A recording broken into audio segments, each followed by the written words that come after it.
हरियाणा में राजनीतिक उथल-पुथल बढ़ गई है, जब 3 निर्दलीय विधायकों ने बीजेपी सरकार से अपना समर्थन वापस ले लिया है। इस घटना ने हरियाणा के सियासी मंच पर तहलका मचा दिया है और बीजेपी की स्थिति को डगमगा दिया है। पूर्व मुख्यमंत्री भूपेंद्र सिंह हुड्डा ने इन निर्दलीय विधायकों के कांग्रेस के साथ शामिल होने का ऐलान किया है।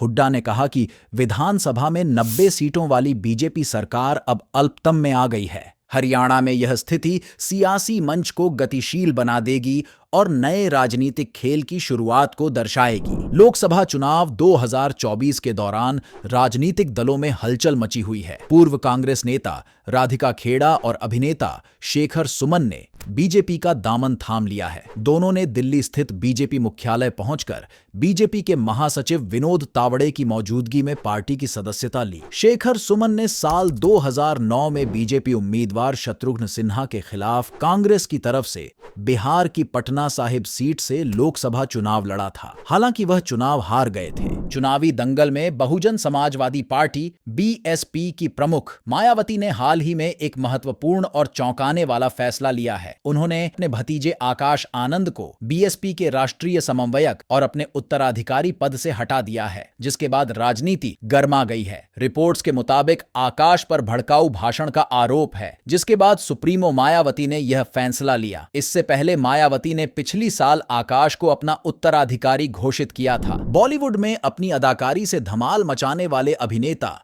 विक्की कौशल अपनी आगामी फिल्म बैड न्यूज को लेकर काफी चर्चा में हैं। रिपोर्ट्स के मुताबिक अभिनेत्री अनन्या पांडे इस फिल्म से जुड़ गई हैं, जो फिल्म में मेहमान के रूप में नजर आएंगी। जानकारी के मुताबिक हाल ही में अनन्या पांडे और आदित्य रॉय कपूर के साथ ब्रेकअप होने की खबरें सामने आई थीं। बैड न्यूज में तृप्ति डिमरी मुख्य भूमिका में नजर आएंगी। फिल्म के निर्देशन की कमान आनंद तिवारी के हाथों में है। फिल्म बैड न्यूज 19 जुलाई 2024 को सिनेमा घरों में दस्तक देगी। अनन्या की आगामी फिल्में कंट्रोल और शंकरा कतार में हैं। दुनिया के सबसे बड़े लोकतंत्र देश में लोकसभा चुनाव 2024 का महोत्सव मनाया जा रहा है। इसी बीच देश में तीसरे चरण के लिए भी मतदान हो गया है। तीसरे चरण में 10 राज्यों और 2 केंद्र शासित प्रदेशों की 93 सीटों पर मतदान हुआ।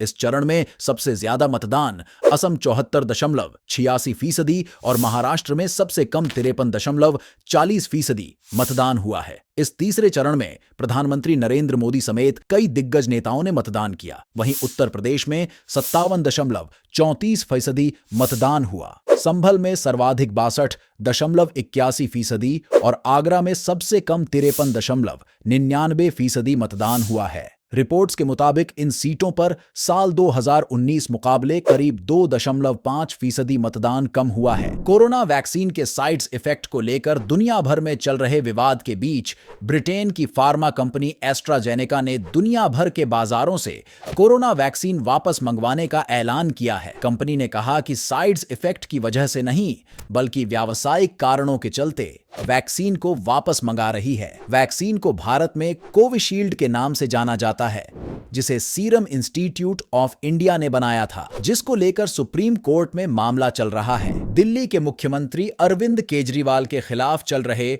शराब नीति मामले में बड़ा संघर्ष चल रहा है। अब इस मामले में एक नया मोड़ आया है। सुप्रीम कोर्ट द्वारा लोकसभा चुनाव प्रचार के लिए अरविंद केजरीवाल को अंतरिम जमानत दी जाए या न दी जाए, कोर्ट इस पर विचार कर रहा है। इसी बीच सुप्रीम कोर्ट ने प्रवर्तन निदेशालय के वकील को फटकार लगाते हुए कहा कि वह बताएं कि केजरीवाल की रिश्वत की आय 100 करोड़ रुपए की थी। पिछले 2 साल में यह 1100 करोड़ रुपए कैसे हो गई? अगर आपको इस खबर से जुड़ी और जानकारी चाहिए हो तो हमारे YouTube चैनल को सब्सक्राइब करें, शेयर करें और बेल आइकन को प्रेस करें। धन्यवाद।